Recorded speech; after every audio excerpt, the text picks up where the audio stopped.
Lockdown छूट मिलते ही लोगों का हुजूम सड़कों पर उमड़ पड़ा। पाकिस्तान में 30,000 से ज्यादा लोग कोरोना की चपेट में आ चुके हैं और हालात लगातार खराब हो रहे हैं। लेकिन इसके बावजूद पाकिस्तान में लॉकडाउन में छूट देने का फैसला किया गया। कराची में भी छूट मिलते ही लोगों ने दुकानें खोलनी शुरू कर दी। बाजारों में भी चहल पहल बढ़ गई। कई सड़कों पर तो ट्रैफिक जैम जैसे हालात हो गए। बाहर निकले लोगों ने सोशल डिस्टेंसिंग को भी ताक पर रख दिया। हालांकि पाकिस्तान के ज्यादातर इलाकों में लॉकडाउन पहले ही बेअसर साबित हो रहा था। इसके बाद इसे खत्म करने का फैसला किया गया। हालांकि वहां कुछ पाबंदियां अभी भी लागू हो रहेंगी। मुंबई के पास भिवंडी में कबाड़ के गोदाम में आग लगने से हड़कंप मच गया।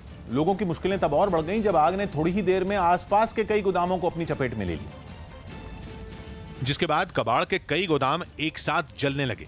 तेज हवाओं की वजह से कुछ ही देर में आग ने विकराल रूप ले लिया।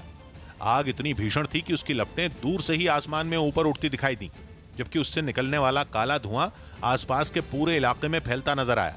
देखने से ऐसा लगा मानो पूरा आसमान ही काला पड़ गया हो।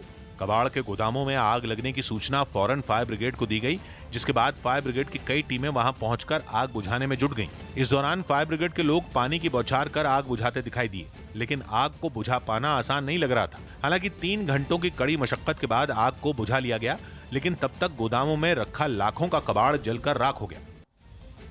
पीएम की मुख्यमंत्रियों के साथ हुई बैठक में ममता बनर्जी ने गृह मंत्री अमित शाह पर हमला बोला। सूत्रों के मुताबिक ममता बनर्जी ने कहा कि सरकार किसी से भी कुछ पूछ नहीं रही है और सीधे दिशा निर्देश जारी कर रही है। उन्होंने गृह मंत्री पर हमला बोला और अमित शाह पर कहा कि वो फोन कर सकते थे, लेकिन वो सीधे चिट्ठी लिखते दिखे। ममता बनर्जी ने यह भी कहा कि छोटे राज्य कोरोना से निपट सकते हैं, लेकिन बड़े राज्यों की ज्यादा चुनौतियां हैं।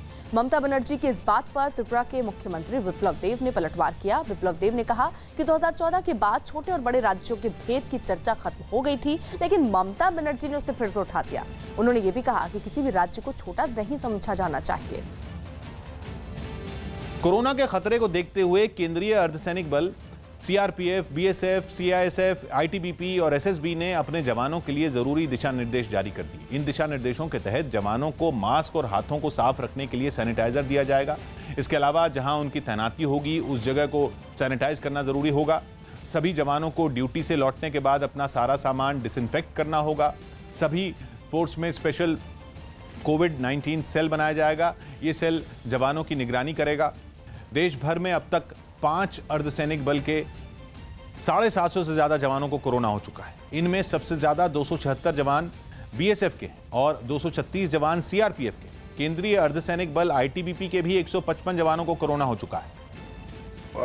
बचाव के लिए जो अलग अलग दिशा निर्देश बनाए गए हैं उसका नियमतः पालन किया जा रहा है। सभी कैंपसेस को डिसइंफेक्शन का कार्रवाई की जा रही है। जहां भी ऐसे केसेस मिले हैं उसे कॉन्टैक्ट ट्रेसिंग हो रही है और अभी स्थिति पूरी तरह से नियंत्रण में है।